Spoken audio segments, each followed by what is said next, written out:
Welcome back to my channel. അപ്പോൾ ഇന്ന് ഞാൻ വന്നിട്ടുള്ളത് ഒരു ഡെസേർട്ടിൻ്റെ റെസിപ്പി ആയിട്ടാണ് കേട്ടോ. നമ്മുടെയൊക്കെ വീടുകളിൽ ഇപ്പോൾ ചക്കയൊക്കെ കഴിച്ച് നമുക്ക് മടുത്തിട്ട് കുറേ ഇങ്ങനെ വേസ്റ്റായി പോകുന്നുണ്ടാവില്ലേ. അപ്പോൾ ഇന്ന് നമുക്ക് ആ ചക്ക വെച്ചിട്ട് ഒരു സ്വീറ്റായിട്ടൊരു ഡെസേർട്ട് ഉണ്ടാക്കിയാലോ. അപ്പോൾ വേഗം തന്നെ നമുക്ക് വീഡിയോയിലേക്ക് പോവാം. അപ്പോൾ അതിന് ആദ്യം തന്നെ കുറച്ച് പാലൊന്ന് തിളപ്പിക്കണം കേട്ടോ. അപ്പോൾ അതിന് വേണ്ടിയിട്ട് ഞാൻ ഈ ചെറിയ കപ്പിന് 2 കപ്പ് പാലെടുത്തിട്ടുണ്ട്. അത് ഒരു പാനിൽ ഒഴിച്ചിട്ട് തിളപ്പിക്കാനായിട്ട് വെക്കുകയാണ്. ഇനി ഇതിലേക്ക് മധുരത്തിന് ആവശ്യമുള്ള പഞ്ചസാര ചേർത്ത് കൊടുക്കാം. അപ്പോൾ ചക്ക നല്ല മധുരമുള്ളതാണെങ്കിൽ നമ്മൾ പഞ്ചസാരയുടെ അളവ് കുറയ്ക്കണം കേട്ടോ. മധുരം കൂടുതൽ വേണമെന്നുണ്ടെങ്കിൽ നമുക്ക് ഇഷ്ടത്തിനനുസരിച്ചിട്ട് ചേർത്ത് കൊടുക്കാം.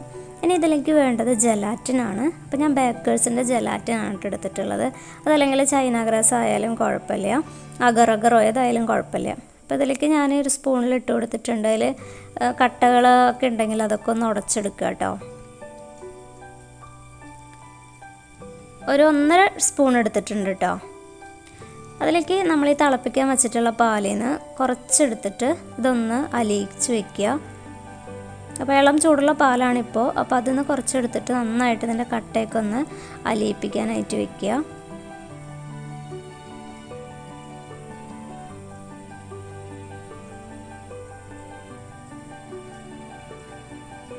ഇപ്പോൾ ഇവിടെ നമ്മുടെ പാലൊക്കെ തിളച്ച് വന്നിട്ടുണ്ട്.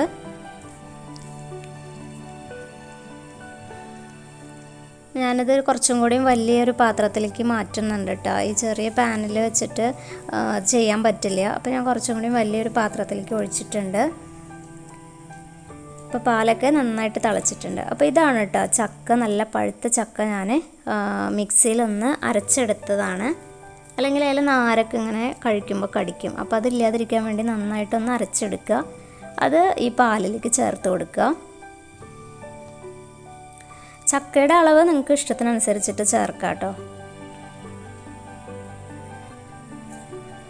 എന്നിട്ട് ഈ ചക്ക നന്നായിട്ട് ഈ പാലുമായിട്ടൊന്ന് മിക്സാക്കി എടുക്കുക. അപ്പോൾ ഈ സമയത്തൊക്കെ ഫ്ലെയിം നന്നായിട്ട് കുറച്ച് വെക്കാനായിട്ട് ശ്രദ്ധിക്കണം. അപ്പോൾ ചക്കയൊക്കെ മിക്സായി വന്നിട്ടുണ്ടെങ്കിൽ ഞാനതിലേക്ക് കുറച്ച് നട്ട്സാണ് ഇട്ട് കൊടുത്തത്. കുറച്ച് അണ്ടിപ്പരിപ്പും അതുപോലെ കുറച്ച് ബദാമും ഒന്ന് ക്രഷ് ചെയ്തിട്ട് അതൊക്കെ ഇട്ട് കൊടുത്തിട്ടുണ്ട്. ഇതിനൊന്നും പ്രത്യേകിച്ച് അളവില്ല കേട്ടോ. പിന്നെ എന്താ, നമ്മുടെ പാല് ജലാറ്റിനും കൂടിയിട്ട് യോജിച്ച് വന്നിട്ടുണ്ട്. അപ്പോൾ അതും കൂടി ഇതിലേക്ക് ചേർത്ത് കൊടുക്കുക. അതിനുശേഷം നന്നായിട്ട് മിക്സാക്കി കൊടുക്കുക. പ്രത്യേകം ശ്രദ്ധിക്കേണ്ടത് തീ എപ്പോഴും നന്നായിട്ട് കുറച്ച് വെക്കണം. അല്ലെങ്കിൽ ഇത് ആകെ കൂടി കട്ട പിടിച്ച് അടി പിടിക്കാനൊക്കെ ചാൻസ് ഉണ്ട്. ഇനി നന്നായിട്ട് തന്നെ ഇളക്കി കൊടുത്തുകൊണ്ടിരിക്കുക.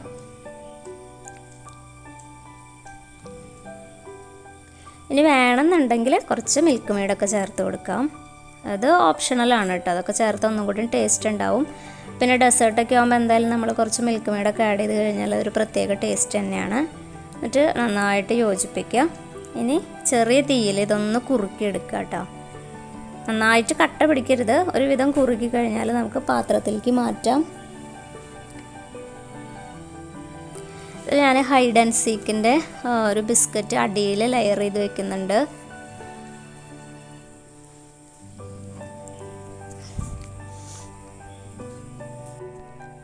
ലെയറിൽ അപ്പോൾ നമുക്ക് ഇഷ്ടമുള്ളതൊക്കെ ഇട്ട് കൊടുക്കാം കേട്ടോ. അതുപോലെ ബിസ്ക്കറ്റ്, അതുപോലെ ബ്രെഡ്, അങ്ങനെ എന്താ നമ്മുടെ ഇഷ്ടത്തിന് മധുരമുള്ളതൊക്കെ ഇട്ട് കൊടുക്കാം. അപ്പോൾ ഞാനിവിടെ ഈ ബിസ്ക്കറ്റ് മാത്രമേ ഇട്ട് കൊടുക്കണുള്ളൂ.